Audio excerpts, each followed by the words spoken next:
नमस्कार दोस्तों, स्वागत करता हूं मैं आपका ताज केयर इंस्टीट्यूट में। मैं बात कर रहा हूं आपसे हिंदी के व्याकरण के महत्वपूर्ण प्रश्नों की।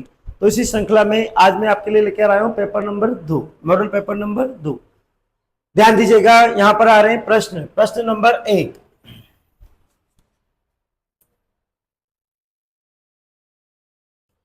प्रश्न नंबर 1 बोल रहा है निम्नलिखित शब्दों में से स्वर संधि को पहचानिए। संधि से जुड़ा हुआ प्रश्न आ रहा है। कौन से जुड़ा हुआ प्रश्न आ रहा है? संधि से जुड़ा हुआ प्रश्न। तो निम्नलिखित शब्दों में से स्वर संधि को पहचानिए। आपको पहचानना है कि इनमें से कौन सा शब्द ऐसा है जो स्वर संधि के द्वारा निर्मित हुआ है। तो देख लीजिएगा, पहले अपन कर लेते हैं इसका संधि विच्छेद। पुस्तक धन आले, शब्द है पुस्तक आले, तो पुस्तक धन आले। यहां पर हो जाएगा सत धन गति। फिर यहां पर है दिक धन दर्शन, और यहां लिखा है उत धन ज्वल। तो ध्यान दीजिए, स्वर संधि में आप देखते हैं जहां पर भी स्वरों के मेल से परिवर्तन होता है वहां पर स्वर संधि होती है। तो अब आप देख लीजिए, यहाँ पर इसमें पुस्तक धन आले, तो आप देख रहे हैं यहाँ पर का में आ की मात्रा है और यहाँ पर आ रहा है, तो अ और आ मिलकर क्या हो जाएंगे? आ बन जाएंगे। तो शब्द हो जाएगा यहाँ पर पुस्तकालय। अब ये सत धन गति, आधा क है यानी व्यंजन संधि है, यहाँ भी आधा क है यानी ये भी व्यंजन संधि है, और यहाँ भी आधा त है यानी ये भी कौन सी है? व्यंजन संधि है। तो यहाँ पर एक ही आपको स्वर संधि दिखाई दे रही है, कौन सी? पुस्तकालय। तो ये शब्द कैसे बनेगा? पुस्तक धन आले। संधि विच्छेद क्या है इसका? पुस्तक धन आले, पुस्तक धन आले। अब आप देखिए यहाँ पर क में किसकी मात्रा है? आ की मात्रा, और यहाँ पर क्या आ रहा है? आ। तो बताइए, दीर्घ स्वर संधि के अनुसार आ के बाद आ आएगा तो दोनों के मेल से क्या बनेगा? आ बनेगा। क्या बनेगा? आ बनेगा। अब यहाँ पर शेषफल क्या रह गया? यहाँ रह गया आधा क, यहाँ रह गया लय। अब आप ले आएंगे इसको तो मात्रा लग जाएगी किस पर? का पर। आ की मात्रा लग गई तो यहाँ शब्द बन गया आपका क्या? पुस्तकालय। तो बताइए कौन सा शब्द स्वर संधि से बना है? पुस्तक धन आले, पुस्तकालय। कौन सा शब्द है? पुस्तकालय। आगे चलते हैं प्रश्न नंबर 2 पर।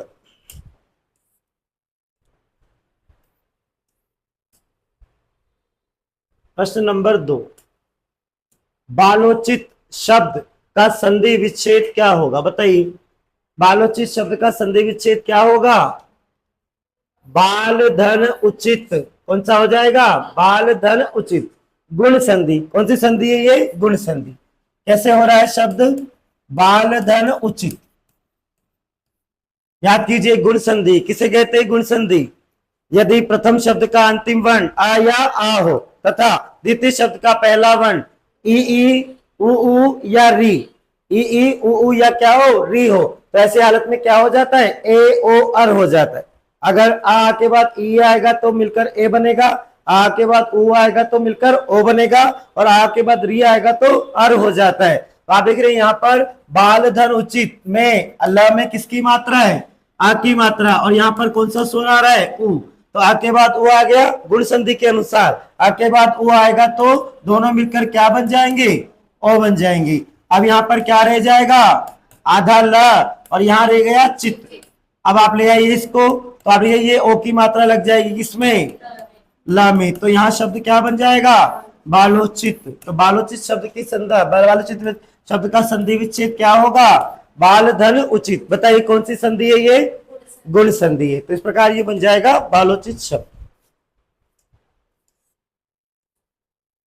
आगे आ रहा है प्रश्न नंबर 3, अयादि संधि है।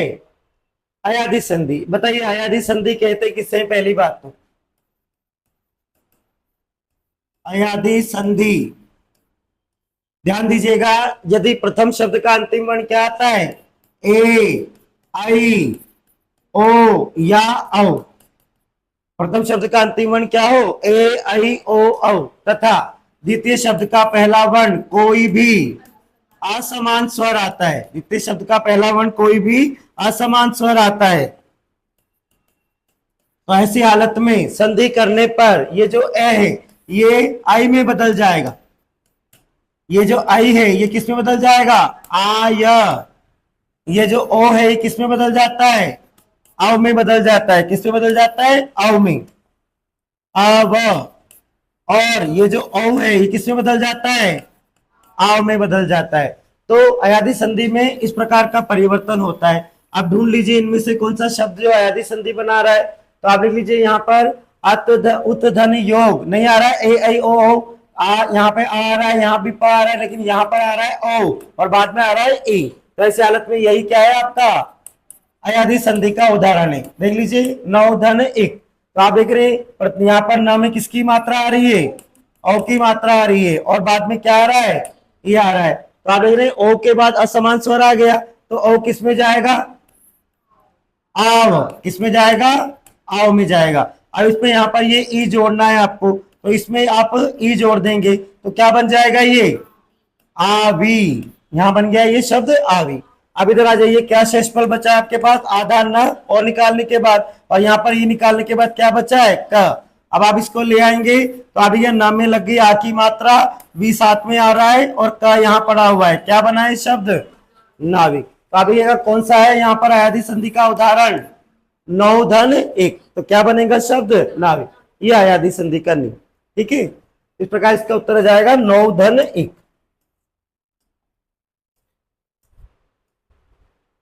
प्रश्न नंबर 4,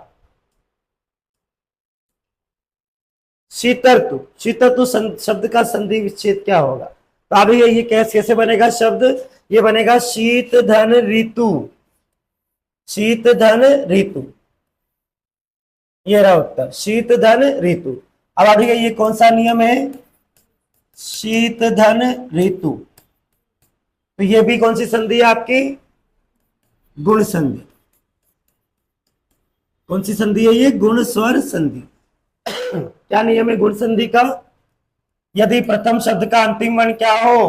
आ या आ हो, तथा द्वितीय शब्द का पहला वर्ण ई या उ या फिर क्या है?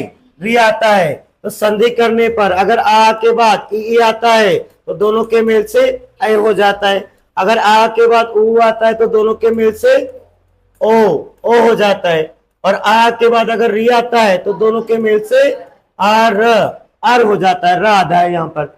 अब देख लीजिए यहाँ पर आप देख रहे शीत में आ रहा है प्रथम शब्द का अंतिम वर्ण, में आ की मात्रा है और बाद में क्या आ रहा है? री आ गया। तो आ के बाद री आएगा तो दोनों के मेल से क्या बनेगा? आर। दोनों के मेल से क्या बन जाएगा यहाँ पर? अर। अर। अब अभी यहाँ पर क्या बच रहा है आपके पास? आधा ता बच रहा है और यहाँ बच रहा है क्या? तू। अब ले आएंगे इस अर को, ये जो बनाया आपको ने इसको ले आएंगे आप यहाँ पर। तो आप देख रहे हैं यहाँ पर ये ता जो है वो आ से मिलकर पूरा हो जाएगा। आधा र साथ में आ रहा है और यहाँ पर पड़ा हुआ है तू। अब आप देखेंगे आधा र जो होता है इसको आप क्या करते हैं? ऊपर की तरफ बिठा देते हैं, छत पर बिठा देते हैं आने वाले पूर्ण वर्ण पर। तो शीतर तू शब्द क्या बन गया? शीतर। ये राशि ये कौन सी संधि का उदाहरण है? ये गुण स्वर संधि। तो शीत धन ऋतु क्या बनेगा? शीत ऋतु बनेगा इस प्रकार से। ठीक है, तो समझ में आ रहा है ना आपको क्वेश्चन करते समय कैसे बन रहा है शब्द?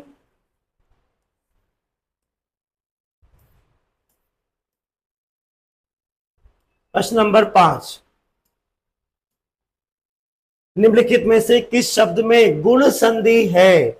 गुण संधि निकालनी है अब आपको। कैसे निकालेंगे? तो आप देखिएगा इनको, आप लोग क्या करें, इनका विच्छेद करके देख ले। हिमालय, हिम धन आले। बताइए कौन सी संधि होनी है यहाँ पर? दीर्घ स्वर संधि, क्योंकि यहाँ पर एक समान स्वर मिलकर क्या हो रहे हैं? दीर्घ हो रहे हैं। आ और आ मिलकर आ बन रहा है, हिमालय बन रहा है। यहाँ पर क्या है शब्द?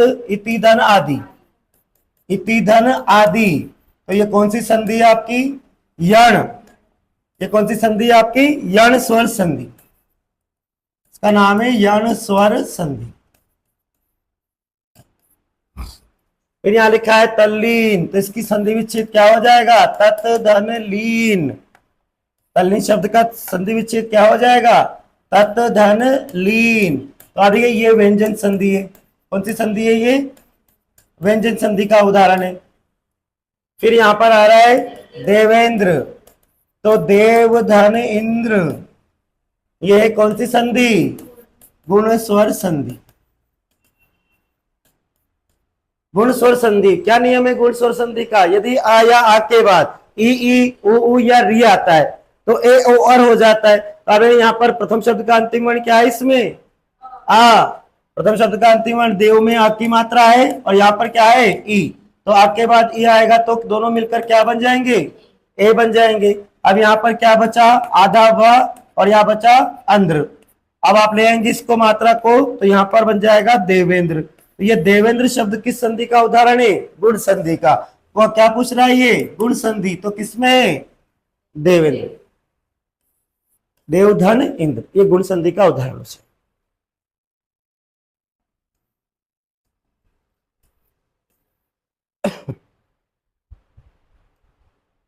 प्रत्येक शब्द में कौन सा उपसर्ग है? बताइए कौन सा उपसर्ग है? प्रतिधन एक। कौन सा उपसर्ग है ये? प्रति उपसर्ग। प्रतिधन एक मिलकर बना है शब्द क्या बना है? प्रति। अब ये आप जानते हैं उपसर्ग वे शब्दांश जो किसी शब्द के आगे जुड़कर उसके अर्थ में परिवर्तन करते हैं या विशिष्टता लाते हैं, उन्हें हम क्या बोलते हैं? उपसर्ग कहते हैं। तो ऐसे हालत में उपसर्ग में संधि के नियम भी लगते हैं। उपसर्ग में क्या लगते हैं? संधि के नियम भी लगते हैं। तो अभी का ये यहाँ पर जो शब्द बन रहा है ये उपसर्ग से बन रहा है, लेकिन कौन सी संधि से बन रहा है? यण संधि से बन रहा है। यण संधि का नियम क्या है जान लीजिए इधर। यदि ई या उ या री के बाद बोलिए कोई भी असमान स्वर के बाद अगर कोई भी असमान स्वर आता है तो संधि करने पर ई तो बदल जाएगा किसमें? या में, आधा य। उ बदल जाएगा किसमें? आधे व में। और री बदल जाएगा किसमें? आधे र में। तो ई उ या री के बाद कोई भी असमान स्वर आता है तो संधि करने पर क्रमशः य व र हो जाता है। तो ऐसे हालत में आप देख लीजिए यहाँ पर ई प्रथम शब्द का अंतिम वर्ण क्या आ रहा है? ई के बाद क्या आ गया? ए। तो बताइए ई के बाद असमान स्वर आ गया तो ऐसे हालत में ये ई किस में जाएगा? या में जाएगा। और इसमें क्या जोड़ना है आपको? ए जोड़ना है। तो इसके बराबर क्या हो जाएगा? ये। अब इधर देख लीजिए क्या बचा? आधा त बचा और इधर बचा क। अब आप इसको ले आएंगे तो आप ऐसे कैसे ये फिट हो जाएगा। यहाँ पर शब्द क्या बन जाएगा? यहाँ पर प्रत्येक। तो ये प्रत्येक शब्द जो है उसमें कौन सा उपसर्ग है? तो ये प्रति उपसर्ग है। और ये जो आपका प्रत्येक शब्द बना है ये यण संधि के माध्यम से बना है। किसके माध्यम से बना है? यण संधि। इस प्रकार उपसर्ग में भी संधि के नियम लगते हैं। इस प्रकार ये शब्द बना है प्रतिधन एक मिलकर। तो इसमें कौन सा उपसर्ग है? प्रति उपसर्ग।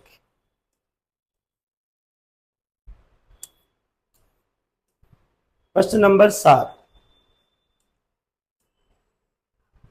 उपसर्ग वह शब्दांश है जो किसी शब्द के बाद जुड़ता है? नहीं। किसी शब्द के मध्य में जुड़ता है? नहीं। किसी शब्द के आगे जुड़ता है? बिल्कुल ठीक। शब्द में कहीं भी जुड़ जाता है? नहीं। किसी शब्द के आगे जुड़कर उसके अर्थ में परिवर्तन करता है या विशिष्टता लाता है, उसे हम क्या बोलते हैं? उपसर्ग। तो ये शब्दांश है, शब्द के अंश होते हैं, शब्द के टुकड़े होते हैं छोटे छोटे। तो उनको आप आगे जोड़कर क्या करते हैं? शब्द के अर्थ में या तो परिवर्तन करते हैं या उस शब्द के अर्थ में क्या लाते हैं? विशिष्टता लाते। तो उन्हें हम क्या बोलते हैं? उपसर्ग। ठीक है। प्रश्न नंबर 8। उपसर्ग बताइए।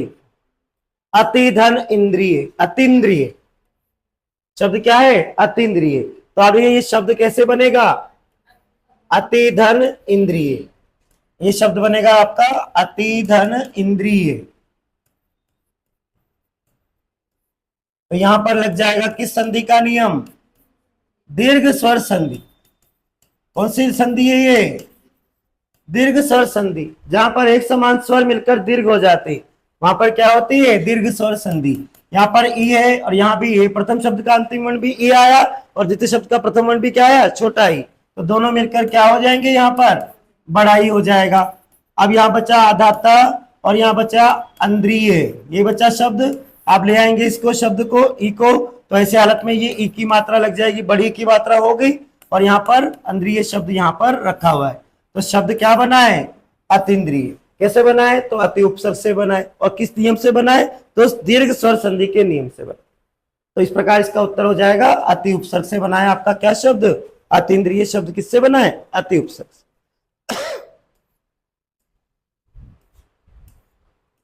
प्रश्न नंबर 9। औपचारिक शब्द में प्रत्यय, प्रत्यय आ गए। अब प्रत्यय क्या होते हैं बताइए? वे शब्दांश जो किसी शब्द के आगे जुड़कर उसके अर्थ में परिवर्तन करते हैं या नए शब्द का बोध कराते हैं, उन्हें हम क्या बोलते हैं? उपसर्ग।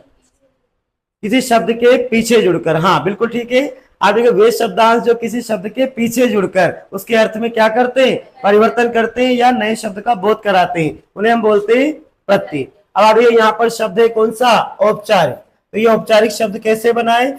आप देखिए ये बनाए उपचार धन इक से। इससे बनाए उपचार धन इक। तो ये अपत्यवाचक प्रत्यय है। इक, य, ए, अ, ई, छोटा ये सब क्या होते हैं? अपत्यवाचक प्रत्यय होते हैं। उनतावाचक प्रत्यय, इनको बोलते हैं संतानवाचक प्रत्यय। तो ध्यान ध्यान दीजिएगा, ये जो प्रत्यय होते हैं, जो उनतावाचक होते हैं, अपत्यवाचक होते हैं या संतानवाचक प्रत्यय होते हैं, उनमें अब ये इन प्रत्ययों को इन पर जब ये प्रत्यय जुड़ते हैं तो क्या होता है कि यदि मूल शब्द, ध्यान दीजिएगा, मूल शब्द का प्रथम स्वर, मूल शब्द का प्रथम स्वर यानी प्रथम मात्रा, प्रथम स्वर का मतलब क्या है? पहली मात्रा। मूल स्वर जो मूल शब्द है उसका जो पहला शब्द आएगा, जैसा पहला वर्ण आएगा, उसकी जो प्रथम मात्रा, प्रथम स्वर यदि क्या हो? आ या आ हो। यदि क्या हो? आ या आ, तो आ या आ को आप आ में बदल देते हैं। और अगर मूल शब्द का प्रथम वर्ण क्या हो? ई या फिर उ, तो वो किस में बदल जाएगा? ई या ऊ होगा, वो किस में बदल जाएगा? आई में बदल जाता है। क्षमा कीजिएगा, ऊ या ई या ए, ई या ए हो तो किस में बदल जाएगा? आई में बदल जाएगा। और ऊ या फिर क्या हो? ओ हो, तो किस में बदल जाता है? ये ओ में बदल जाता है। और उसके बाद अगर री हो तो री किस में बदल जाता है? आर में बदल जाता है। री किस में बदल जाता है? आर। और अंतिम स्वर का क्या हो जाता है? लोप हो जाता है। तो आप देखिएगा यहां पर, आप देख रहे हैं उपचार धन एक शब्द से बना है औपचारिक। तो आप यहाँ पर पहला स्वर क्या कौन सा आ रहा है? उ। तो बताइए उ किस में बदलेगा? ओ में बदलेगा। उ किस में चला जाएगा? ओ में। ये चला गया ओ में। बीच वालों में कुछ परिवर्तन नहीं होना है और अंतिम स्वर का लोप करना है। अंतिम स्वर र में है तो उसकी मात्रा गायब हो जाएगी और फिर आपको जोड़ना है ये इक। तो जब आप इक जोड़ेंगे इसमें तो आप इक की मात्रा लग जाएगी इसमें इस प्रकार से, र में लग गया ई और का साथ में है तो शब्द क्या बना? औपचारिक। ऐसे देखिएगा और भी कई सारे प्रत्यय बनते हैं। जैसे आपने लिखा समाज धन इक, तो अब आप लिख लीजिए यहाँ पर मूल शब्द है समाज और समाज का मूल पहला स्वर क्या आ रहा है? समय अ की मात्रा है तो अ का क्या हो जाता है? देख लीजिए उधर आ। बीच वाला ऐसे कैसे रहा? अंतिम स्वर का लोप किया और इक जोड़ दिया तो क्या बना? शब्द सामाजिक बना। फिर आप देखिएगा जैसे आप बोलते हैं इतिहास, इतिहास धन इक, तो अब ई आ रहा है, पहला स्वर क्या आ रहा है? ई, तो ई किस में जाएगा? आई में जाएगा। बीच वाले ऐसे कैसे रह जाएंगे? अंतिम स्वर का लोप किया और इक जोड़ दिया तो शब्द क्या बना है? ऐतिहासिक। और देखिए जैसे आप बोलते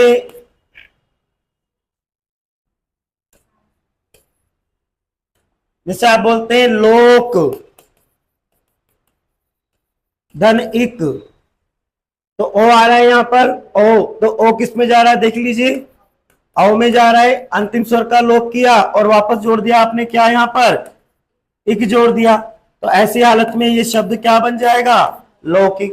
तो यहाँ पर देख रहे हैं आप लोग कौन सा प्रत्यय जुड़ रहा है? एक प्रत्यय जुड़ रहा है। उपचार धन एक शब्द मिलकर क्या बन रहा है यहाँ पर? औपचारिक। और ये किस नियम से बन रहा है? तो इस नियम से बन रहा है। ध्यान दीजिएगा, इक, या, ए, अ और ई, ये जो होते हैं ये उनतावाचक प्रत्यय होते हैं। कौन से होते हैं? उनतावाचक प्रत्यय, जिनको हम अपत्यवाचक प्रत्यय भी कहते हैं। तो ऐसे हालत में जब ये प्रत्यय जुड़ते हैं तो मूल शब्द का यानी जो मूल शब्द है उसमें जो शब्दांश जोड़ रहे हैं आप इक, तो अगर मूल शब्द का प्रथम स्वर आ या आ हो तो उसे आ में बदल देंगे।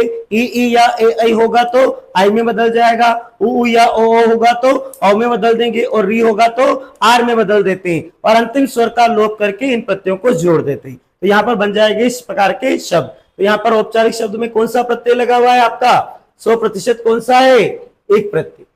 कौन सा प्रत्यय? एक प्रत्यय। आगे आ रहा है प्रश्न नंबर 10। आग्नेय, आग्नेय में प्रत्यय है ध्यान दीजिए ये वही प्रत्यय है जो उल्टावाचक है, ए प्रत्यय। कौन सा प्रत्यय इसमें? ए य।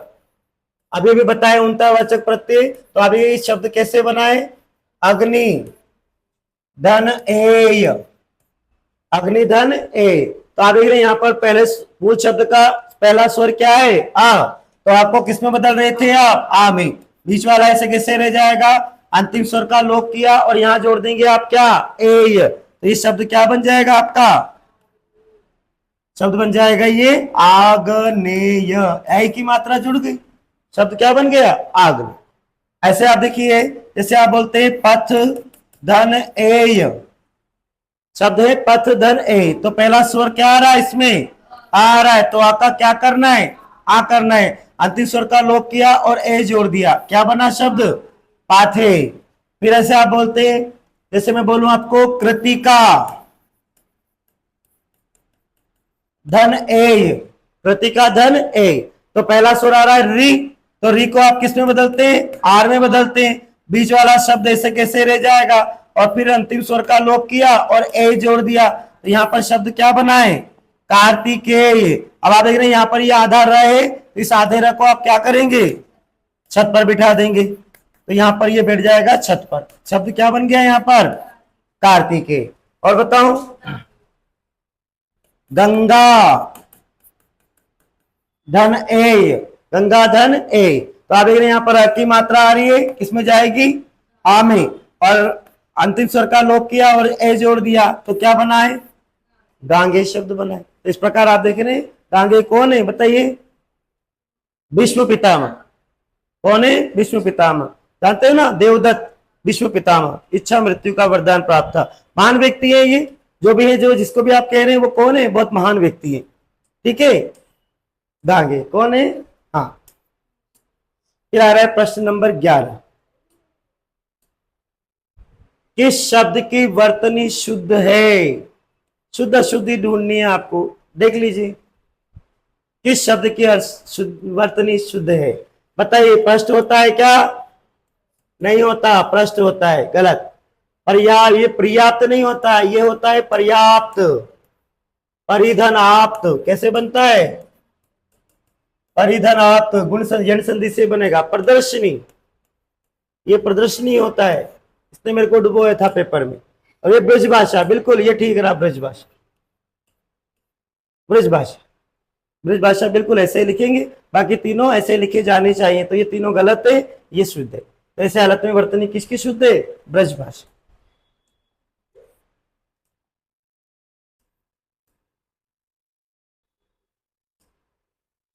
फिर आ रहा है शुद्ध। शुद्ध शब्द पहचानिए, शुद्ध वर्तनीगत शुद्धियां, शुद्ध शब्द पहचानिए। ये रहा उज्ज्वलन, गलत गलत गलत। कौन सा सही है? उज्ज्वलन।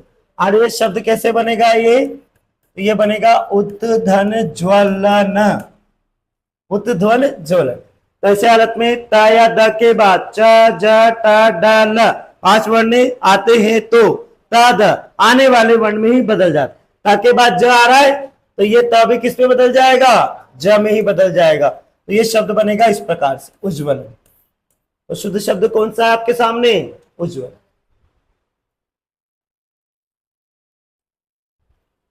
और है प्रश्न नंबर 13। गाय,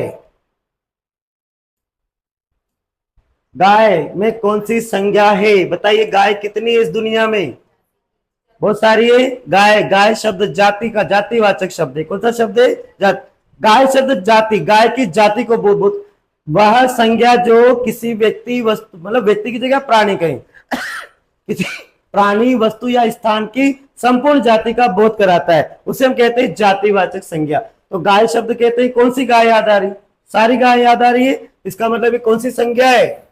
जातिवाचक संज्ञा है। कौन सी संज्ञा है? जातिवाचक संज्ञा। तो बताइए, पर्वत शब्द में कौन सी संज्ञा है? पर्वत कितने हैं? जातिवाचक है। आपसे बोलो, घोड़ा, गधा, ऊंट, तोता, मैना, सब जातिवाचक संज्ञा। तो उन जाति, गाय, घोड़ा, गधा, ऊंट, हाथी की जाति का बोध करा रहे, तो कौन सी संज्ञा है? ये जातिवाचक संज्ञा है। 100% कौन सी संज्ञा है? ये जातिवाचक संज्ञा। प्रश्न नंबर 14, कौन सी भाववाचक संज्ञा? यहां पर पूछ रहा है कौन सी संज्ञा? भाववाचक संज्ञा। तो बताइए, दिल्ली, दिल्ली किसी स्थान का नाम है, तो दिल्ली में कौन सी संज्ञा हो जाएगी? दिल्ली शब्द में कौन सी संज्ञा है? व्यक्तिवाचक, पर्टिकुलर, एक ये विशेष व्यक्ति, विशेष स्थान या विशेष वस्तु के नाम का बोध कराने वाली संज्ञा व्यक्तिवाचक। तो दिल्ली में हो गई व्यक्तिवाचक संज्ञा। फिर लड़का, जातिवाचक संज्ञा, कितने लड़के हैं? बहुत सारे, तो जातिवाचक संज्ञा। मोहन व्यक्तिवाचक संज्ञा है, क्योंकि मोहन कोई बुला रहे, तो मोहन विशेष व्यक्ति है। लेकिन बीमारी, बीमारी क्या है? भाववाचक संज्ञा, बीमार होने का भाव। कौन सा भाव है? बीमार होने का भाव। तो बीमारी में कौन सी संज्ञा हो जाएगी आपकी?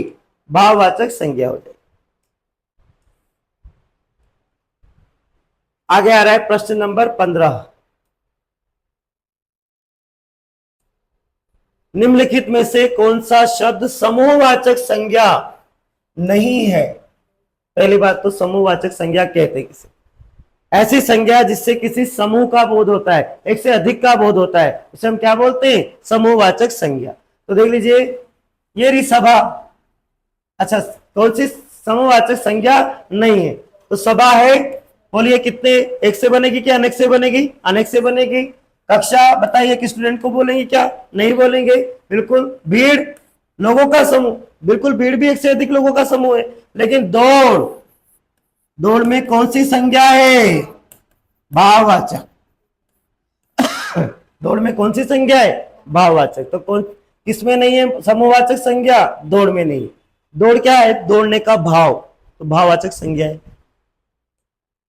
सभा, कक्षा, भीड़, समूहवाचक।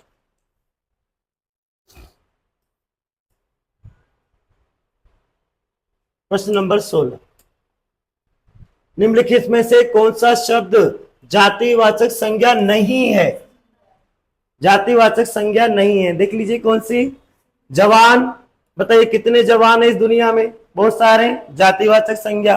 बालक, कितने हैं दुनिया में? बहुत सारे, जातिवाचक संज्ञा। सुंदर, विशेषण, मनुष्य कितने हैं इस दुनिया में? बहुत सारे। लेकिन सुंदर, सुंदर शब्द क्या है? किसी की विशेषता है, अर्थात ये क्या है? विशेषण शब्द। कौन सा शब्द है ये? विशेषण शब्द। संज्ञा या सर्वनाम की विशेषता बताने वाले शब्द को विशेषण कहते हैं। तो अगर लड़की सुंदर है, तो लड़की की विशेषता क्या हो गई? सुंदर। तो ये क्या है? विशेषण। तो ऐसे हालत में यहाँ पर ये सुंदर शब्द क्या है? विशेषण शब्द, जातिवाचक संज्ञा नहीं है। जवान भी है, बालक भी है और मनुष्य भी, लेकिन सुंदर क्या है? विशेषण। इसका उत्तर क्या हो जाएगा? सुंदर। आगे आ रहा है प्रश्न नंबर 16, 17,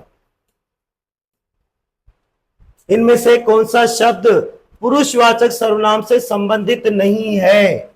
बताइए, सर्वनाम कहते किसे? पहली बात तो संज्ञा के स्थान पर प्रयोग किए जाने वाले शब्दों को सर्वनाम कहते हैं। सर्वनाम कितने प्रकार के? 6 प्रकार के। नाम बताइए। पुरुषवाचक सर्वनाम, निश्चयवाचक सर्वनाम, अनिश्चयवाचक सर्वनाम, प्रश्नवाचक सर्वनाम, निजवाचक सर्वनाम और संबंधवाचक सर्वनाम। संख्यावाचक विशेषण होता है।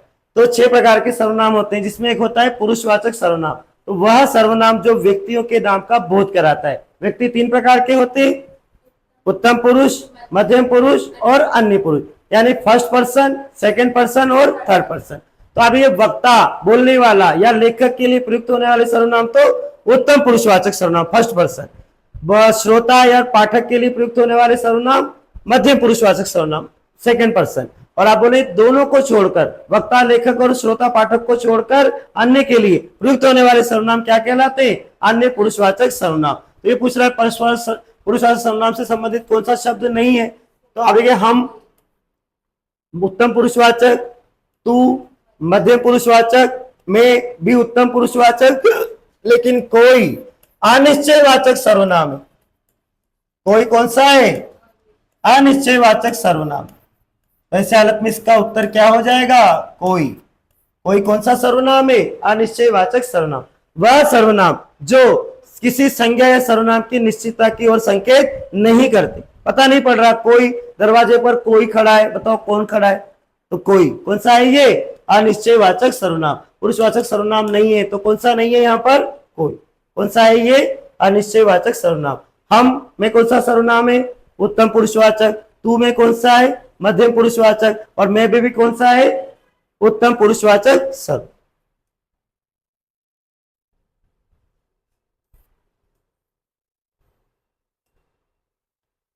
आगे आ रहा है प्रश्न नंबर 18, बहुत बढ़िया, अच्छा टाइपिंग किया इसको। हिंदी में कुल कितने सर्वनाम है, इनमें तो एक भी नहीं है, 6। कितने सर्वनाम होते हैं, 6। कितने सर्वनाम होते हैं हिंदी में, 6 सर्वनाम। हिंदी में पूछो, अंग्रेजी में पूछो, या कितने सर्वनाम की संख्या कितनी होती है, 6। कौन कौन से होते हैं, नाम बताओ आप सीधे, सही सही। पुरुषवाचक सर्वनाम, बताइए किसे कहते हैं, पुरुषवाचक सर्वनाम किसे कहते हैं, व्यक्तियों के नाम का बोध कराने वाले सर्वनाम। कुल कितने भेद है, 3।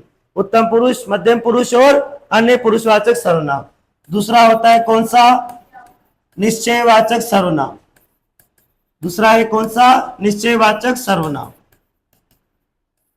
वे सर्वनाम जो संज्ञा की निश्चितता की ओर संकेत करते हैं, उन्हें हम क्या बोलते हैं, निश्चयवाचक सर्वनाम कहते हैं। और इन्हें हम संकेतवाचक सर्वनाम भी कहते हैं।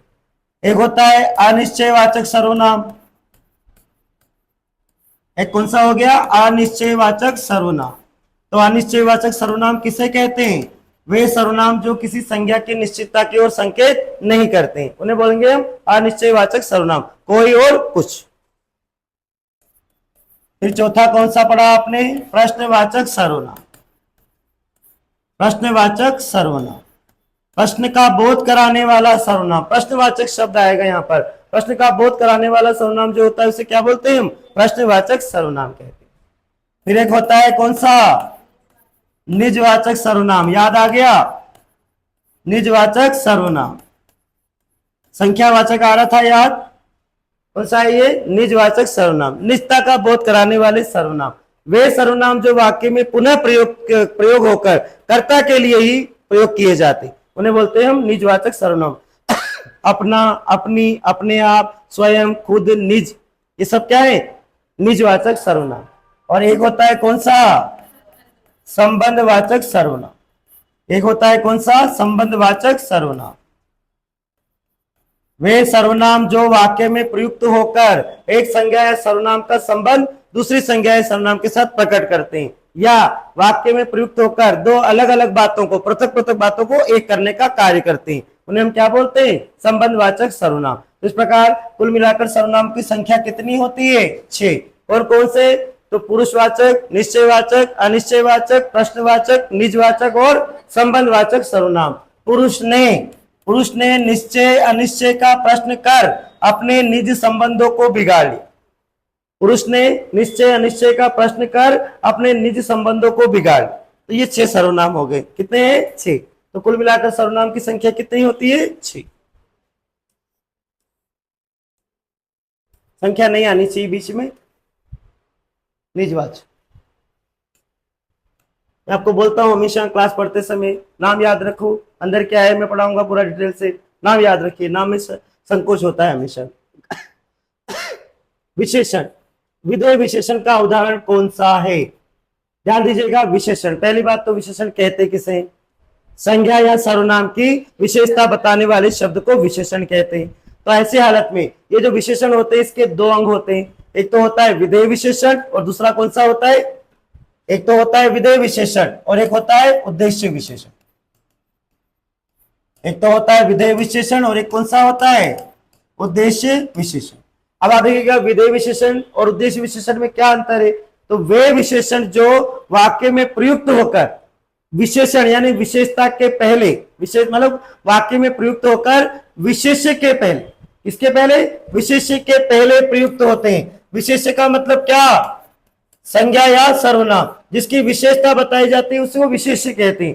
तो ऐसे सर्वनाम जो, ऐसे विशेषण, क्षमा कीजिएगा, ऐसे विशेषण जो विशेष्य के पहले, वाक्य में विशेष्य के पहले आते हैं तो उसे तो हम क्या बोलेंगे, उद्देश्य विशेषण। ऐसे विशेषण जो वाक्य में विशेष्य से पहले प्रयुक्त होते हैं उन्हें हम क्या बोलेंगे? उद्देश्य विशेषण। जैसे आपने बोला काला लड़का खेल रहा है, काला लड़का खेल रहा है। तो ऐसे हालत में देखो यहां पर लड़का है क्या? विशेष्य, और उसके पहले क्या आ रहा है?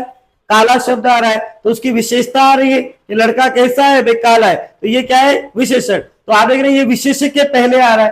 किसके पहले आ रहा है? विशेष्य के पहले। तो ये कौन सा है? उद्देश्य विशेषण। एक देखिए और, सुंदर लड़की पढ़ रही है।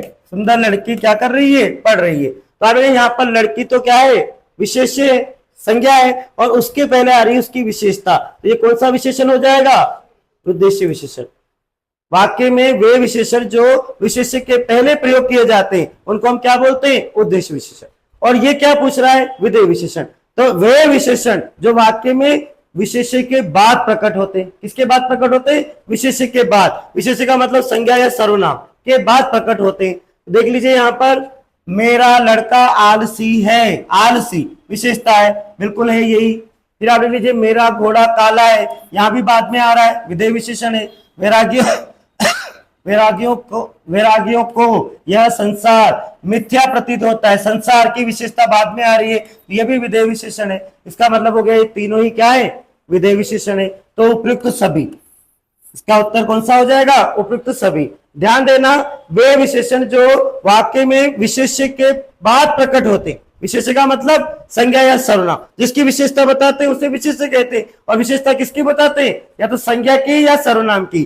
तो संज्ञा या सर्वनाम के बाद प्रकट होने वाले जो विशेषण होंगे उनको हम बोलेंगे विधेय विशेषण। अब ये लड़का संज्ञा, घोड़ा संज्ञा, संसार संज्ञा के बाद आ रही विशेषताएं, मिथ्या, काला और आलसी, तो ये सारे विधेय विशेषण।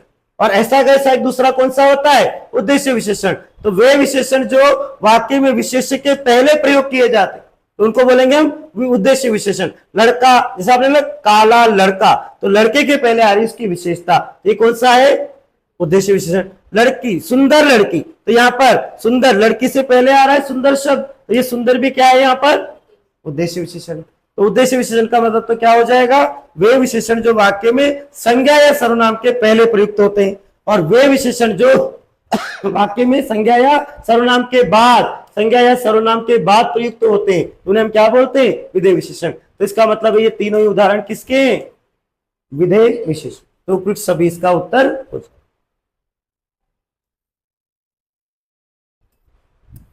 प्रश्न नंबर 20,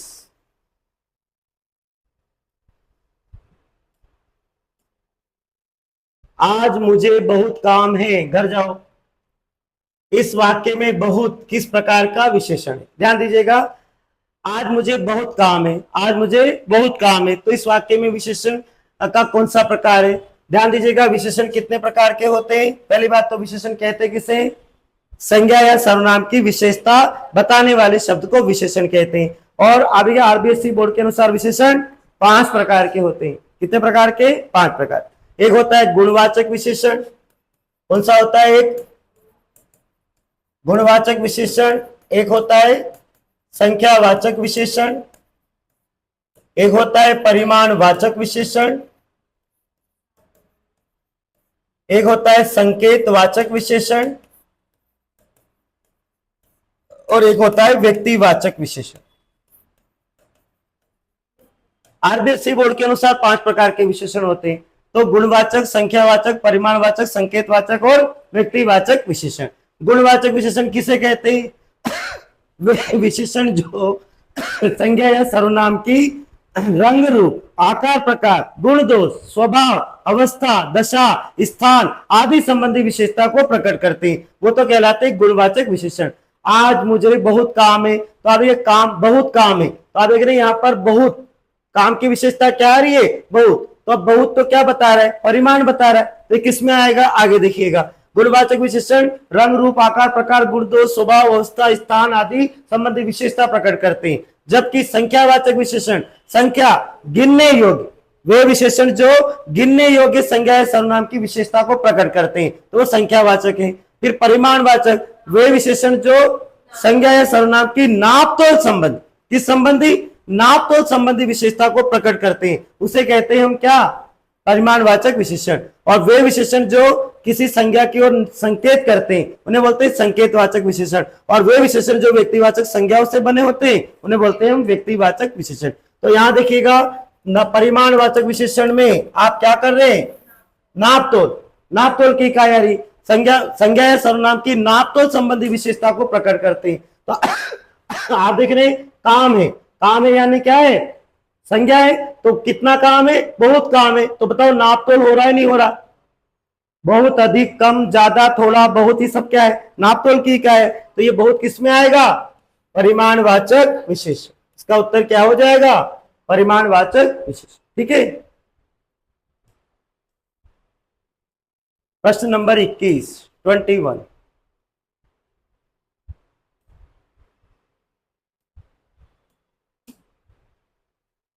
उर्वशी शब्द है, उर्वशी अत्यंत सुंदर है, उर्वशी अत्यंत सुंदर है, उर्वशी अत्यंत सुंदर है। इसमें से कौन सा शब्द प्रविशेषण, बताइए प्रविशेषण किसे कहते हैं, वे शब्द जो विशेषण की भी विशेषता को प्रकट करते हैं उन्हें बोलते हैं हम प्रविशेषण। तो आप ये पहली बात तो इसमें ढूंढो कि विशेषण कौन सा है, विशेषता कौन सी है, ढूंढिए।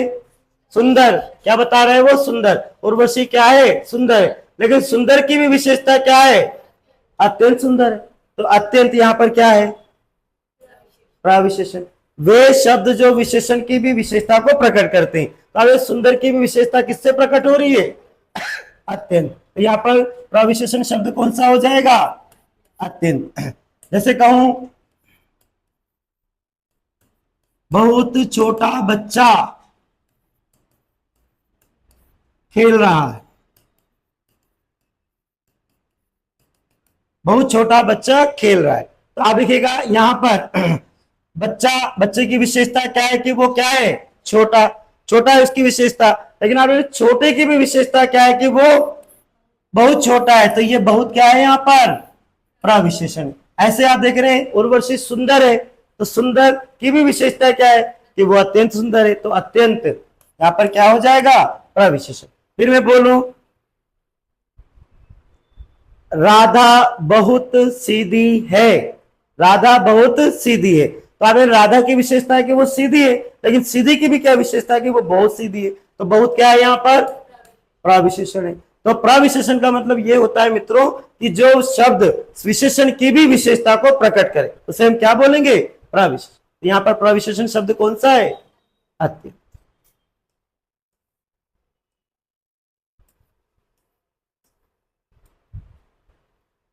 प्रश्न नंबर 22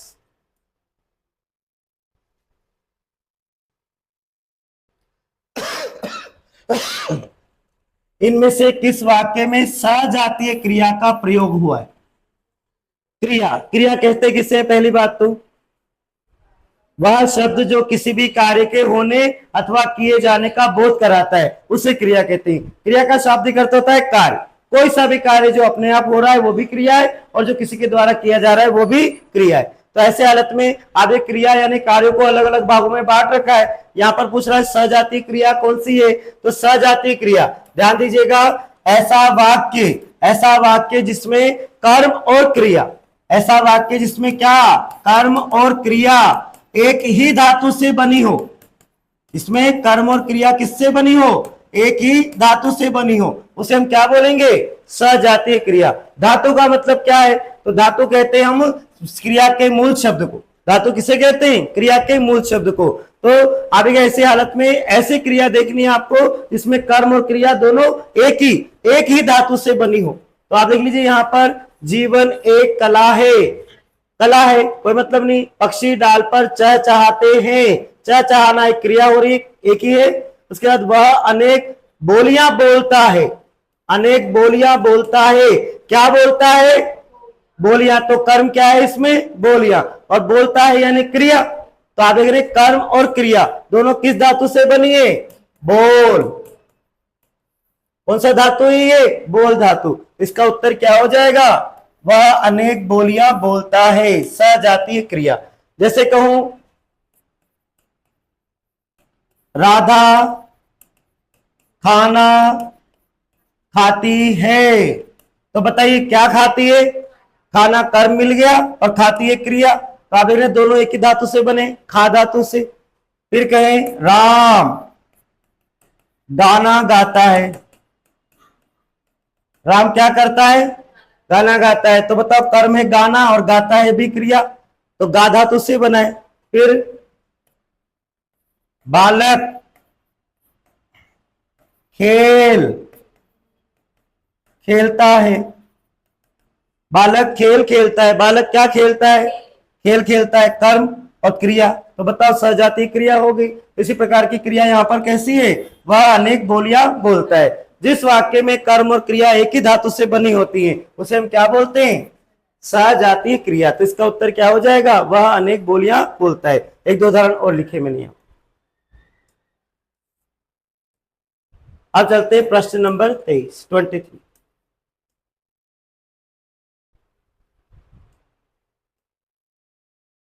जो क्रिया संज्ञा या विशेषण से बनती है उसे क्या कहते हैं? बताइए। जो क्रिया संज्ञा या विशेषण से बनती है उसे क्या कहते हैं? संज्ञा सर्वनाम या विशेषण से बनने वाली क्रिया क्या कहलाती है? अरे नाम धातु क्रिया। कौन सी क्रिया कहलाती है? नाम धातु क्रिया। ऐसी क्रियाएं जो किससे बनती है? संज्ञा सर्वनाम या विशेषण से बनती है, उन्हें हम क्या बोलते हैं? नाम धातु क्रिया। अब ये जैसे एक दो उदाहरण दूं मैं आपको। संज्ञा शब्द लूं जैसे कोई सा भी, तो जैसे फिल्म, बताइए फिल्म जातिवाचक संज्ञा, बहुत सारी फिल्में, तो आप इससे लिखो फिल्माना। फिल्माना शूटिंग करना, रील बनाना, क्रिया है फिल्माना। फिर आप बोले विशेषण, जैसे मैंने लिया किसी की विशेषता गर्म, तो बताइए गर्म, गर्माना, गर्माना पड़ेगा, क्रिया हो रही है गर्माना। फिर आप बोले भाववाचक संज्ञा शर्म, बताइए शर्माना पड़ेगा। आप बोले लंगड़ा, लंगड़ा किसी की विशेषता है, लंगड़ा व्यक्ति तो विशेषता है, तो लंगड़ाना, बोलिए लंगड़ाना हो गया। अगर मैं बोलूं अपना, अपना क्या है बताइए? अपना क्या है? अपना शब्द में क्या है? संज्ञा सर्वनाम के विशेषण। अरे सर्वनाम है, निजवाचक सर्वनाम। अपनाना, बोलो क्रिया बनी नहीं बनी? बन गई। तो ऐसी क्रियाएं जो संज्ञा सर्वनाम या विशेषण से बनती है उन्हें हम क्या बोलते हैं? नाम धातु क्रिया कहते हैं। उन्हें हम क्या बोलते हैं? नाम धातु क्रिया। नाम धातु क्रिया है ना। आगे चलते हैं प्रश्न नंबर 24। उस विकल्प का चयन करें, उस विकल्प का चयन करें जो दिए गए वाक्य में क्रिया के भेद वाला सही विकल्प है। क्या वाक्य दे रहा है? रोहन चाय पीकर बैठ गया, चाय पीकर बैठ गया, चाय पीकर बैठ गया। अब गया कि मुख्य क्रिया से पहले कोई क्रिया संपादित हो जाती है तो उसे हम कहेंगे पूर्वकालिक क्रिया। कौन सी क्रिया है ये? पूर्वकालिक क्रिया। जब एक क्रिया के समाप्त होने पर दूसरी क्रिया में प्रवृत्त हो जाए, चाय पीकर बैठ गया। और ध्यान रखना पूर्वकालिक क्रियाओं के पीछे हमेशा कर शब्द जुड़ा होता है। कौन सा शब्द जुड़ा होता है? कर शब्द जुड़ा होता है। तो आप ध्यान देगा, जब अंतिम क्रिया से पहले के समय, पूर्व के काल पहले के समय में कोई क्रिया हो जाती है तो उसे हम क्या बोलते हैं? पूर्वकालिक क्रिया। और इन क्रियाओं के पीछे क्या शब्द लगा रहता है? कर शब्द जुड़ा होता है। जैसे राधा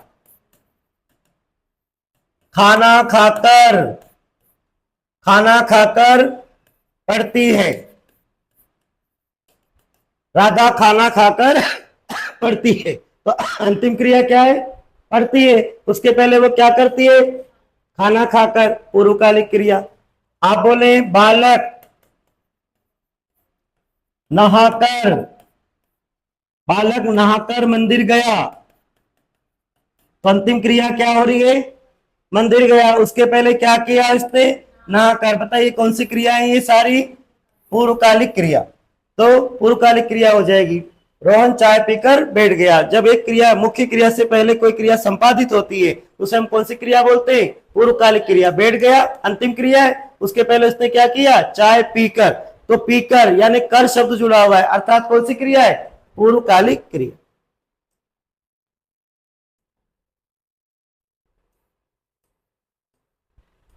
प्रश्न नंबर 25,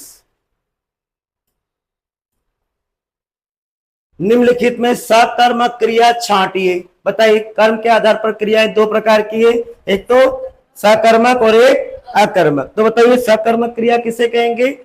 वह क्रिया जिसमें कर्म होता है तथा वाक्य में कर्ता के द्वारा किए गए कार्य का प्रभाव कर्ता के साथ साथ अन्य पर भी पड़ता है, वहां पर होती है सकर्मक क्रिया। सकर्मक क्रिया छाटी, चलना, मैं बोलूं राम चलता है, बताओ राम पर ही प्रभाव पड़ेगा? अकर्मक है। राम सोता है, अकर्मक। मुस्कुराना, राम मुस्कुराता है, अकर्मक। लेकिन लिखना, अवश्य ही कुछ ना कुछ लिख रहा है, राम पत्र लिख रहा है, राम कविता लिख रहा है, राम पुस्तक लिख रहा है, राम। तो लिखना अर्थात कर्म, कुछ ना कुछ लिख रहा है, तो अवश्य एक सकर्म की कर्म की आवश्यकता है, लिखना। बोले लिखेगा तो किसी न किसी पर लिखेगा, तो वहां पर कर्म की आवश्यकता है, तो सकर्म क्रिया कौन सी हो जाएगी? लिखना।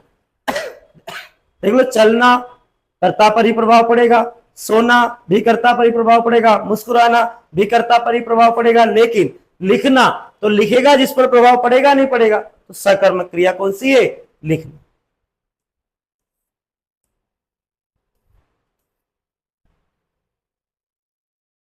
प्रश्न नंबर 26, काला घोड़ा तेज दौड़ता है में क्रिया विशेषण कौन सा होगा? ध्यान दीजिएगा, क्रिया, क्रिया का मतलब क्या होता है? कार्य। और विशेषण का मतलब क्या होता है? विशेषता। तो देख लीजिए क्या मतलब हुआ इसका, क्रिया विशेषण का? वह शब्द जो वाक्य में क्रिया की विशेषता को प्रकट करता है उसे हम क्या बोलते हैं? क्रिया विशेषण अव्यय कहते हैं। अब ये अव्यय है तो ये ऐसे कैसे रहते हैं, कभी नहीं बदलते हैं। तो काला घोड़ा क्या कर रहा है? दौड़ता है। क्रिया कौन सी है? दौड़ता है। अब वो कैसे दौड़ रहा है? तेज। तो ये इसकी विशेषता है। क्रिया की विशेषता क्या है? तेज दौड़ता है। काला घोड़ा तेज दौड़ता है, धीरे दौड़ता है, कहूं कभी कभी दौड़ता है, आज दौड़ता है, परसों दौड़ता है, कल दौड़ेगा। तो ये सब क्या है? क्रिया की विशेषता है। तो ऐसे हालत में तेज दौड़ता है, धीरे दौड़ता है, बहुत दौड़ता है, कम दौड़ता है, ज्यादा दौड़ता है। तो ये तेज क्या है यहाँ पर? क्रिया विशेषण। क्योंकि क्रिया विशेषण का मतलब क्या है? क्रिया की विशेषता को बताने वाला शब्द। तो दौड़ता है क्रिया, तो दौड़ता है क्रिया में आप कैसे दौड़ता है? विशेषता क्या है? तेज दौड़ता है। तो तेज क्या है यहाँ पर? क्रिया विशेषण शब्द। ठीक है, तेज हो जाएगा यहाँ पर क्रिया विशेषण शब्द।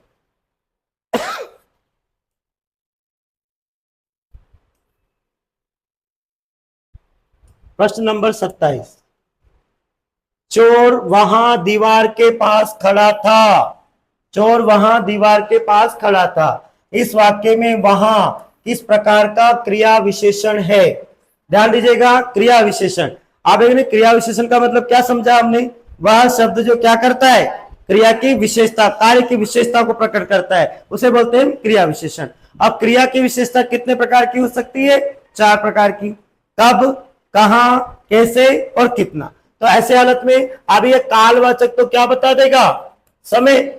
वह क्रिया विशेषण जो क्रिया होने के समय संबंधी विशेषता प्रकट करता है वो कौन सा हो जाएगा? कालवाचक क्रिया विशेषण।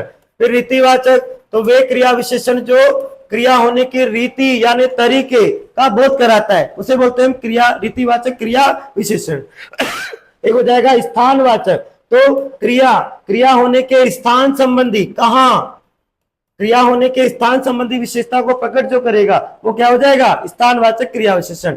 और परिमाणवाचक, कितना, नाप तोल, क्रिया होने का क्या? नाप तोल यानी नाप तोल संबंधी विशेषता प्रकट करने वाले जो क्रिया विशेषण होंगे वो क्या होंगे? आपके परिमाणवाचक क्रिया विशेषण। अब आप देख लीजिए यहाँ पर क्या लिखा है? चोर वहां दीवार के पास खड़ा था। इस वाक्य में वहां खड़ा था, तो स्थान बता रहा है। क्या बता रहा है? स्थान। तो स्थानवाचक कौन सा हो जाएगा? ये स्थानवाचक क्रिया विशेषण। इसका उत्तर हो जाएगा स्थानवाचक क्रिया विशेषण। ठीक है।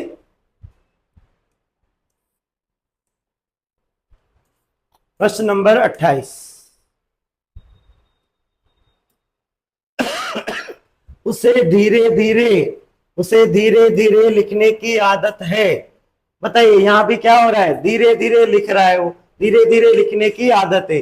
अब यहाँ पर कौन सा रेखांकित पद हो रहा है भाई, रेखांकित शब्द क्या है, मैं कर देता हूं रेखांकित, ये रहा रेखा, धीरे धीरे।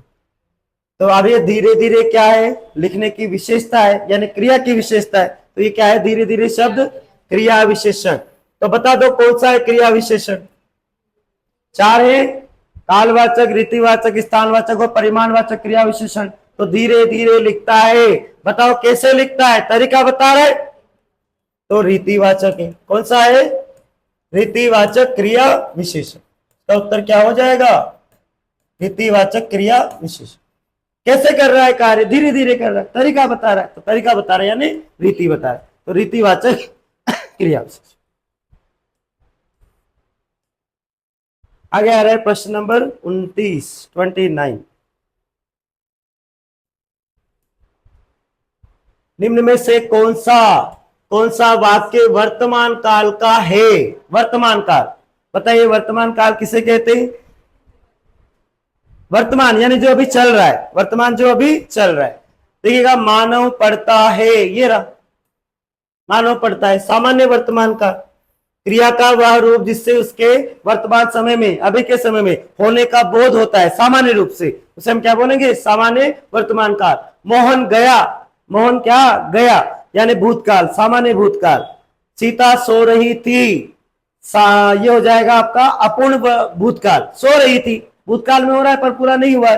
फिर वह जाएगा, भविष्य काल। एक ही वाक्य दिख रहा है यहां तो वर्तमान काल, मोहन पढ़ता है।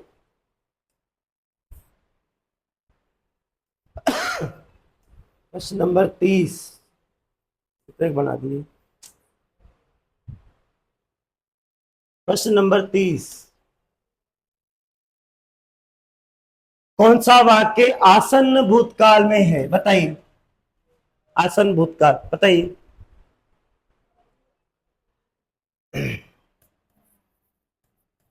पहली बात तो भूतकाल, भूतकाल भूत धन काल, कैसे बनाए ये, भूत धन काल। तो भूत का मतलब होता है बीता हुआ, भूत का मतलब क्या होता है, बीता हुआ, और काल का मतलब क्या, समय। तो भूतकाल का मतलब तो क्या होता है, वह क्रिया, क्रिया का वह रूप जिससे उसके बीते हुए समय, भूत का मतलब क्या है, बीता हुआ, काल का मतलब समय, बीते हुए समय में होने का बोध होता है, उसे हम भूतकाल कहते हैं। और अब ये पूछ रहा है आसन्न भूतकाल, तो आसन्न का मतलब होता है निकट, पास, नजदीक का भूतकाल। आसन्न का मतलब क्या है, पास, निकट या नजदीक का भूतकाल, क्रिया का वह रूप जिससे उसके भूतकाल में अभी अभी होने, कुछ समय पहले होने का बोध हो, तो उसे हम क्या बोलेंगे, आसन्न भूतकाल। तो अभी ये यहां पर लिख रहा है, तू आता तो मैं जाता, तू आता तो मैं जाता, यह है हेतु हेतु मत भूतकाल। मोहन आया सीता गई, मोहन आया सीता गई, मोहन आया सीता गई, भूतकाल सामान्य भूतकाल। वह आया था पूर्ण भूतकाल। मैंने आम खाया है, मैंने आम खाया है, तो अब ये मैंने आम खाया है जस्ट खाया है, अब ना मैंने आम खाया है, खा चुके और है, जस्ट खाया है, तो ये कौन सा है आपका, आसन्न भूतकाल। क्रिया का वह रूप जिससे उसके बीते हुए समय में अभी अभी होने, निकट ही होने, पास ही होने का क्या हो, बोध हो, तो उससे हम क्या बोलेंगे, आसन्न भूतकाल। मैंने आम खाया है यानी अभी अभी खाया, इसका उत्तर क्या हो जाएगा, ये आसन्न भूतकाल, नजदीक, पास, निकट।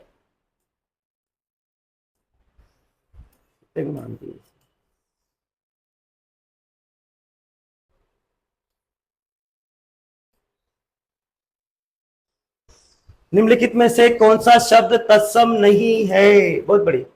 तत्सम तद्भव, बताइए किसे कहते हैं तत्सम तद्भव। तत्सम शब्द किसे कहते हैं, वे शब्द जो संस्कृत भाषा के हैं और हिंदी में ज्यों के त्यों प्रयोग किए जाते हैं, उनको बोलते हैं तत्सम। तत् धन सम, तत् धन सम, सम का मतलब उसके, तत् का मतलब क्या है, उसके, सम का मतलब समान, तो अर्थ क्या निकल रहा है, उसके समान, उसके किसके, संस्कृत, इसके समान, संस्कृत के समान। तो ऐसे शब्द जो संस्कृत भाषा के और हिंदी में जो के त्यों प्रयुक्त किए जाते हैं, उन्हें हम क्या बोलते हैं, तत्सम शब्द, तो आप ढूंढ लीजिए कि इसमें से कौन सा तत्सम शब्द नहीं है। पुष्प है, पुहुप,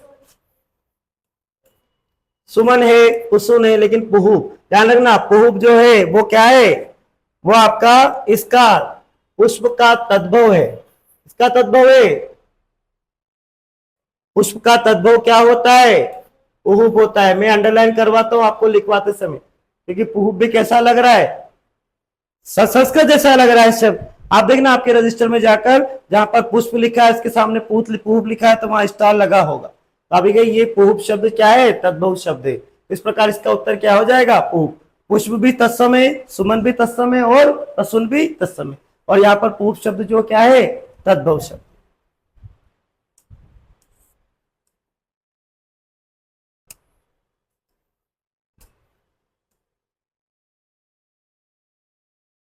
प्रश्न नंबर 32 निम्नलिखित में से कौन सा शब्द तद्भव है, तद्भव, तद धन भव, शब्द कैसे बना है, तद धन भव। तद यानी उससे, भव यानी हो जाना, उत्पन्न, भव यानी क्या, उत्पन्न हो जाना, उससे उत्पन्न। बताओ किससे उत्पन्न, संस्कृत से। किससे उत्पन्न, संस्कृत। तो संस्कृत भाषा के वे शब्द जो कुछ न कुछ परिवर्तन के साथ हिंदी में प्रयोग किए जाते हैं, उन्हें हम बोलते हैं तद्भव शब्द। तो अभी यहाँ पर तद्भव शब्द कौन सा हो जाएगा, ये रहा पंख। तद्भव शब्द कौन सा है, पंख। इसका तत्सम क्या होता है, पक्ष, का तद्भव हो जाएगा पंख। इस प्रकार इसका उत्तर हो जाएगा पंख। चलिए अब चलते हैं प्रश्न नंबर 33। प्रश्न नंबर 33, चीर चीर, ध्यान दीजिएगा, शब्द युग्म, ये किससे जुड़े हुए प्रश्न है, शब्द युग्म। चीर चीर, तो अभी क्या, चीर, चीर का मतलब होता है लंबा या पुराना, और ये जो चीर है इसका मतलब होता है वस्त्र या कपड़ा। तो चीर का मतलब हो गया लंबा या पुराना, यानी, और एक हो जाएगा कपड़ा, तो इसका अर्थ हो जाएगा पुराना और कपड़ा। इस चीर का अर्थ तो क्या है, पुराना, या इस चीर को हम लंबा या लंबी भी कहते हैं। लंबा या लंबी, दीर्घ टाइम से चला हुआ, लंबे समय से चलता हो। और चीर, इस चीर का मतलब क्या हो जाएगा, कपड़ा। तो चीर और चीर का शब्द युग्म है। ध्यान देना, ये बहुत इंपॉर्टेंट क्वेश्चन है, बार बार पूछा जाता है परीक्षा में।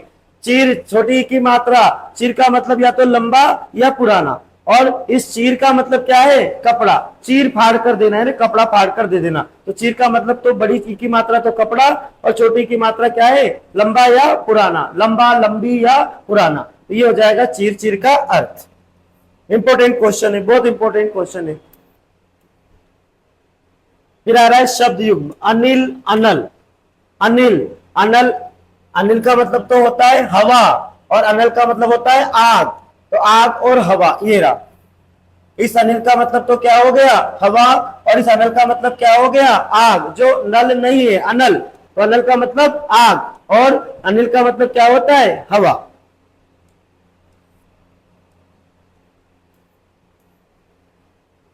प्रश्न नंबर 35 चंदन का पर्यायवाची शब्द, चंदन, चंदन का पर्यायवाची शब्द इनमें से कौन सा है, मलयज शीतलाम, सस्य श्यामलाम मातरम। मलयज शीतलाम, यह रहा मलयज। चंदन का शाब्दिक अर्थ क्या होता है, चंदन का पर्यायवाची मलयज, मलय, मलय भी कहते हैं और इसको मलयज भी कहते हैं। मलय से उत्पन्न, मलयज, चंदन, पंडन सोम नहीं। मलयज का, चंदन का पर्यायवाची क्या हो जाएगा, मलयज। आप बोलते हैं ना वंदे मातरम, मलयज शीतलाम, सस्य श्यामलाम मातरम, वंदे मातरम। तो चंदन से भरा हुआ देश हमारा, मलयज। मलयज का मतलब चंदन।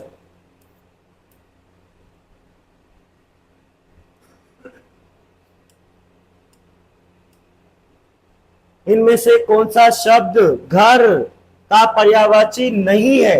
आपको देखना है घर का पर्यायवाची कौन सा शब्द नहीं है। निलय घर होता है, निवास भी घर होता है, प्रवास नहीं, प्रवास, प्रवास नहीं होगा, ग्रह भी घर। प्रवास, प्रवास का मतलब क्या होता है, जैसे आपसे बोलूं कि राम, राम अयोध्या में प्रवास करता है यानी रहता है, या कहूं राम लंदन में प्रवास करता है, रहता है। तो प्रवास का मतलब रहना, रहना, प्रवास करना यानी क्या करना, रहना। लेकिन प्रवास का तो घर नहीं होगा।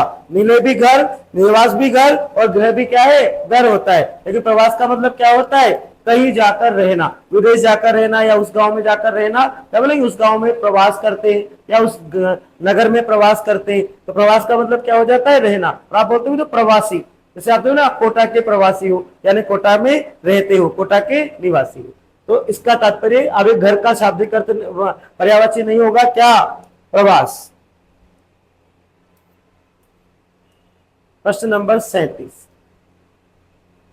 संधि, संधि का विलोम शब्द, विलोम शब्द, संधि का विलोम शब्द। संधि का मतलब क्या होता है, मेल, संगम, जोड़, मेल, संगम, संधि कह सकते हैं। तो अभी इसका मतलब विपरीत अर्थ क्या हो जाएगा, विग्रह। विग्रह का मतलब विस्तार, विग्रह का मतलब क्या होता है, विस्तार करना, विश्लेषण करना, यानी दूर दूर करना। और संधि का मतलब क्या होता है, मिलाना, जोड़ना या संगम करना। तो इसका विपरीत अर्थ क्या हो जाएगा, विग्रह। प्रश्न नंबर 38, असीम, असीम शब्द का विलोम। असीम का मतलब बहुत सारा, असीम का मतलब क्या होता है, बहुत सारा। और इसका विपरीत अर्थ क्या हो जाएगा, ससीम, यानी सीमित।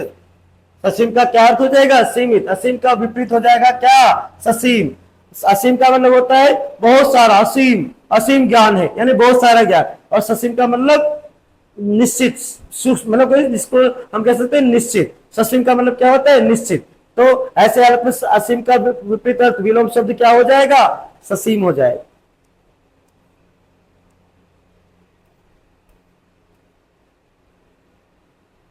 प्रश्न नंबर 39,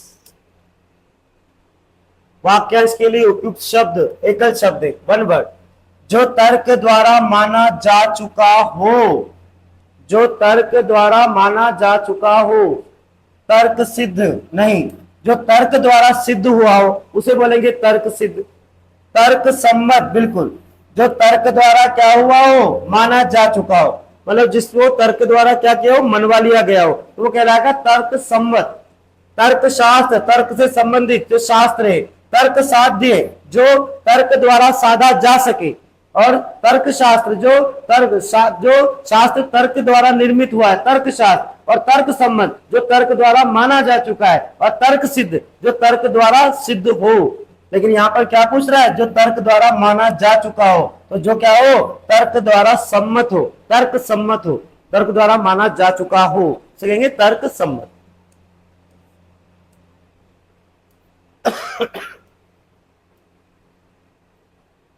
आंसू पीकर रह जाना मुहावरे का सही अर्थ है। राधा, राधा उस पर, मतलब उसकी व्यथा को देखकर आंसू पीकर रह गई। चुपचाप दुख सहन कर लेना। आंसू पीकर रह जाना मतलब क्या है, चुपचाप दुख सहन कर लेना, दुख सह लेना। मैं लोगों को देखकर कई बार आंसू पीकर रह जा, मतलब दुख सहन कर लेना। मैं किसी को देखकर या कहो आपको कि भाई वह, या उसकी सफलता, या कहूँ उसकी गाड़ी को देखकर मैं आंसू पीकर रह जाता हूं, मुझे भी लानी है गाड़ी। तो ऐसे हालत में क्या है, ये चुपचाप दुख सहन कर लेना, आत्म समायोजन, आत्म समायोजन कर लेना। किसी को नहीं बताना, चुपचाप अंदर ही अंदर दुख सहन। आंसू पीकर रह जाना, आंसू अंदर आंसू पीकर रह जाना नहीं, चुपचाप दुख सह ले। प्रश्न नंबर 41,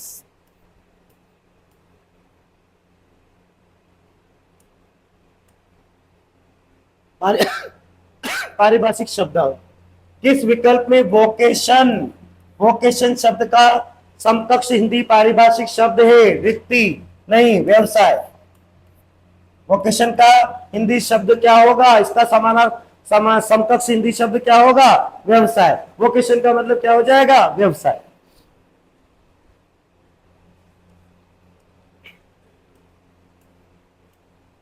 प्रश्न नंबर 42, अंतिम प्रश्न है, पत्रों से जुड़ा हुआ, पत्र लेखन से जुड़ा हुआ। ध्यान दीजिएगा, सुमेलित करना है यहाँ पर। तो अनुस्मारक, ध्यान दीजिएगा, अनुस्मारक पूर्व में भेजे गए पत्र का स्मरण कराने हेतु। पूर्व में जैसे मान लीजिए किसी ऑफिस कार्यालय में आप पहले से पत्र लिख चुके हो कि हमारे घर के आसपास नगर निगम, नगर पालिका या ग्राम पंचायत कहीं भी आप पत्र लिख चुके हो कि हमारे घर के आसपास रोड टूटा हुआ है और अभी वो उस पर कोई कार्यवाही नहीं हुई, तो फिर आप दोबारा उसी को याद दिलाने के लिए, मतलब पूर्व में भेजे गए पत्र का पुनः स्मरण दिलाने के लिए जो पत्र लिखा जाता है उसको बोलते हैं अनुस्मारक, तो इसको स्मरण पत्र कहेंगे। इसके बाद परिपत्र, तो अब ये परिपत्र लास्ट क्लास में पिछले पेपर में भी आया था क्वेश्चन। परिपत्र का मतलब होता है एक साथ अनेक प्रेषितियों को भेजा जाने वाला पत्र। अनेक प्रेषितियों का मतलब क्या है? अनेक अधिकारियों, कर्मचारियों या कार्यालय को भेजा जाने वाला पत्र, एक साथ लिखा जाने वाला पत्र, बहुत सारे कर्मचारियों, अधिकारियों या प्रेषितियों को लिखा जाने वाला पत्र जो होगा वो होगा परिपत्र। और एक होता है अधिसूचना, तो अधिसूचना एक तरह से ये होती है किसमें? राजपत्र में प्रकाशित सूचना। राजपत्र में जो सूचना प्रकाशित होती है सरकार के द्वारा उसको क्या बोलते हैं? अधिसूचना बोलते हैं। और एक होता है ज्ञापन, तो ज्ञापन क्या है? अब ये ज्ञापन हो जाएगा राजकीय पत्राचार के में समकक्ष या अधीनस्थ अधिकारियों या कर्मचारियों को साधारण संदेश भेजने के लिए लिखा जाने वाला पत्र। तो इस प्रकार ये सुमेलित हो जाएगा इस तरीके से। तो अब आप देख लीजिए कैसे सुमेलित हो रहा है। ये एक का क्या आ रहा है यहाँ पर? अनुस्मारक यानी स्मरण पत्र 2 आ रहा है। फिर दो का क्या आ रहा है? परिपत्र यानी 1 आ रहा है, अनेक प्रेषितियों को भेजा जाने वाला पत्र। फिर 3 का अधिसूचना यानी राजपत्र में प्रकाशित सूचना, इसका आ रहा है 4। फिर हो जाएगा नंबर 4 का मतलब ज्ञापन, तो राजकीय पत्राचार के में समकक्ष या अधीनस्थ अधिकारियों या कर्मचारियों को साधारण संदेश भेजने के लिए लिखा जाने वाला पत्र। तो 4 का क्या आ रहा है? 3। तो मिला लीजिए 1 का 2 का 1, 3 का 4 और ये रहा उत्तर का उत्तर निकल जाएगा इस प्रकार से। तो ये सुमेलित हो जाएगा। तो ध्यान रखिएगा, बहुत इंपॉर्टेंट क्वेश्चन लेकर आया आज मैं आपके लिए परीक्षा के लिए। आपके आने वाली परीक्षा में ये प्रश्न बहुत ही महत्वपूर्ण साबित होंगे। ध्यान दीजिएगा, इस तरह के बिल्कुल ऐसे के ऐसे ही प्रश्न आपकी परीक्षा में आने वाली परीक्षाओं में आने वाले बहुत इंपॉर्टेंट प्रश्न। धन्यवाद।